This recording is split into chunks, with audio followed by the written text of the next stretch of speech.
The Philippines and Singapore have a long relationship. As you may know, Singapore is celebrating 50 years of independence next year because it was founded as a nation in 1965. 1 year after its independence, we already established a consular office here. And that consular office became an embassy later on. And so our relationship with Singapore started when this country was born, almost 50 years ago. So since then, it has become a relationship that is mutually beneficial in all areas, whether political, economic, presence of Filipinos, investments, and cooperation in the region and in the world. So I would say it has been a historic one. Singapore is a small country. It has a population of 3.3 million Singaporeans, but there are 2 million foreigners, so it has a total population of 5.3 million, both Singaporeans and foreigners. Despite the fact that it's a small country, it's over 700 square kilometers, probably equivalent to Metro Manila or even smaller. It is one of the richest countries in the world with the highest per capita income in the world of $65,000 US. So it's a rich country despite its size and the lack of natural resources.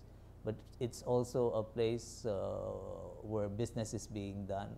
It's voted among the most competitive countries in the world, and it serves as a trading hub. So companies establish offices here, Japanese, European, Chinese companies, to deal and trade with the Southeast Asian region. So it's very important to us. It is our fourth biggest trading partner, a small country but a big trading partner. It is also one of the biggest source of foreign investments. From January to June this year, it's the second biggest source of foreign investments. And most of their companies are in the Philippines, including in telecommunications, power, shipbuilding, ship repair, and finance. They are heavily investing in the Philippines. And there are Filipino companies also here. It's not a one-way street. The biggest is Jollibee. And they say that Jollibee here is one of the most profitable in the whole world. No? Even more profitable than those in San Francisco or in Los Angeles and in Saudi in the whole world. So it shows really the importance of this market in terms of purchasing power. Ang tourism, well, as I said, Singapore is a small country, but despite its size, most Singaporeans travel abroad. And in 2013, there were 150,000 Singaporeans who traveled to the Philippines, which is a big number considering the small population. But there were more than 650,000 Filipinos who traveled to Singapore. So it's a difference of 500,000. Singapore is one of the biggest source of tourists in Southeast Asia for the Philippines. And also the Filipinos are among the biggest tourists in Singapore. So what we have been trying to do is to encourage more tourism from Singapore, because despite the big number, there are many expatriates who are very much interested in traveling to the Philippines. And we have a lot to offer. And just a month ago, Secretary Jimenez of the Department of Tourism was here promoting Philippine tourism. And we believe that with his very strong support, we will see an increase in the number of Singaporean tourists to the Philippines. Very strong links with their defense establishment. Their defense minister, Minister Ang Hin, just visited the Philippines just over a month ago. And there are many areas of cooperation in terms of defense cooperation that we are involved in. And we are also actively participating in the Shangri-La Dialogue, it is a forum for security and defense issues, which is held every year. And I would say that our defense cooperation is very strong, but there are still areas of further improvement, such as in logistics and in other areas. Singapore is among the first countries in the world to immediately send assistance to the victims of Typhoon Haiyan or Yolanda. And in fact, President Tony Tan, during his visit to the Philippines, was able to visit Samar and also to inspect the rehabilitation work that was going on.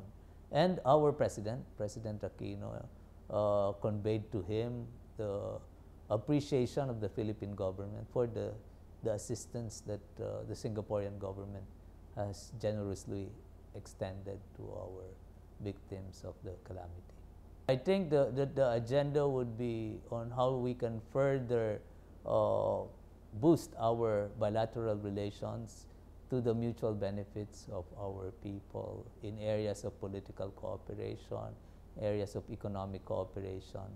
We all know that Singapore is progressive and prosperous because it believes in free trade, and so its prosperity is also dependent on the free movement of goods and the freedom of navigation. These are areas that we have some things in common with the Singaporeans. We are also for freedom of navigation, for the peaceful resolution of disputes, whether territorial or other disputes. So I think it will be a very, very productive and important meeting to stress our bilateral relations and also our cooperation in the region and in the whole world in terms of peace and security. Probably there will be some discussion that as we are hosting APEC next year, I am sure the Singaporeans would wish us well and would ask about how our arrangements are going. And also they will definitely touch upon the ASEAN Economic Community, which will take into effect this year. And in Singapore, I think they will share their preparations and their views on the ASEAN Economic Community. So we think that this will be among the areas that will be covered in their talks.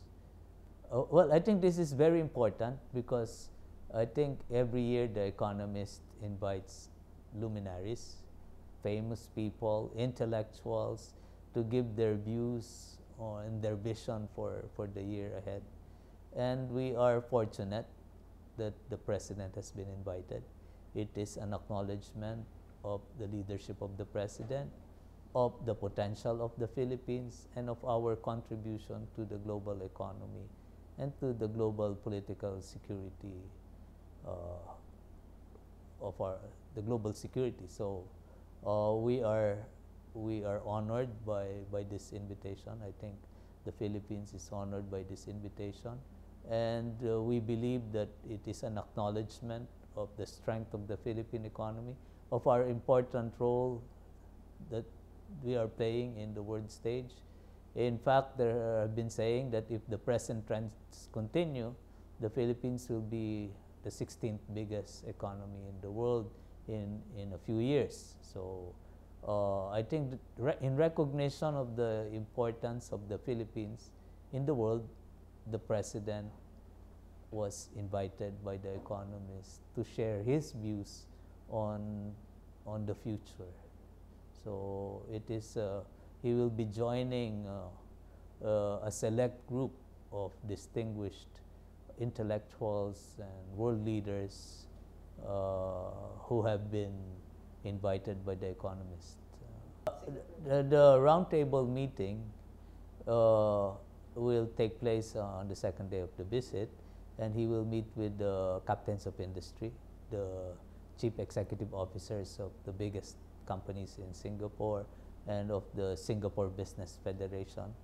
Some of them are already doing business in the Philippines, others are contemplating on doing business in the Philippines. The president will have a very full schedule of business meetings. But aside from that, I think he will also have time to visit, if I may mention also, Jollibee. Perhaps also to meet with some of our countrymen there. In Lucky Plaza, as you know, Lucky Plaza is considered the Filipino mall in Singapore. It's in the heart of Singapore, Orchard Road. And you will see at any given time of day many Filipinos there. On a weekend, on a Sunday in particular, it's going to be very crowded, and we do not advise people to go there on Sundays because of the big crowd. But they will, our countrymen will be very happy to see the president. And Jollibee, of course, is one of our more prominent investments in Singapore. Well, as I've mentioned, the Filipinos in Singapore have been growing through the years. In our estimate, there are now around 180,000 Filipinos in Singapore, which is a big number, considering that there are only around 3.3 million Singaporeans. 180,000 is a big number. And out of the 2 million foreigners in Singapore, we are around 10%, a little less than 10%. But Filipinos here are very fortunate because the cost, because the salaries are higher, and we have Filipinos from all walks of life. There are Filipino bank executives, president of banks, high bank officials, and highly technical managerial management personnel. But there are also those in the service industry, those who are in the engineering, technical.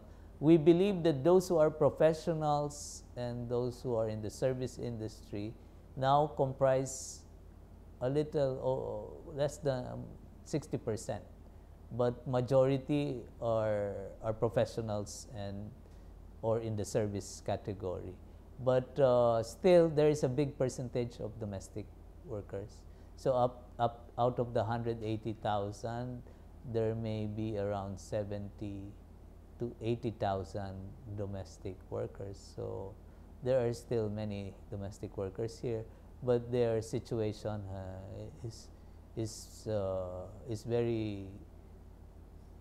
they have a very good situation here.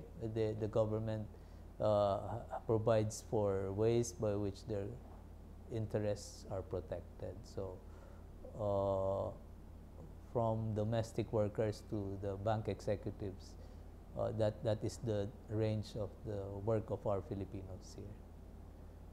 On behalf of the Philippine Embassy and of the more than 150,000 strong Filipinos in Singapore, we are very much honored, and we are very happy to welcome His Excellency President Aquino, who will be visiting Singapore to participate in the Economist World in 2015 review. We are honored by this invitation and by the visit of the President. It is an acknowledgement of the importance of the Philippine economy, its growing strength, its sustainable growth in the future, and also of the important role that the President has played in this regard.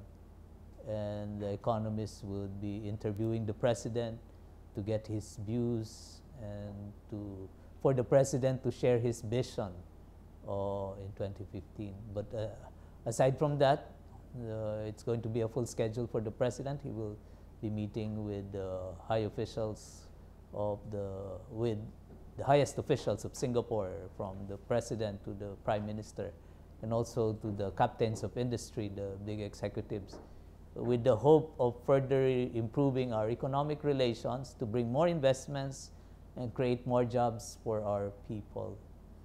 So kami po ay nagagalak at natutuwa sa pagbisita ng ating Pangulo at pagdalo sa isang pagpupulong ng The Economist ito po ay pagkilala sa mahalagang papel na ginagampanan ng ating bansa sa ah, sa hinaharap bilang isang ekonomiya at bilang isang puwersa para sa estabilidad ng ating rehiyon.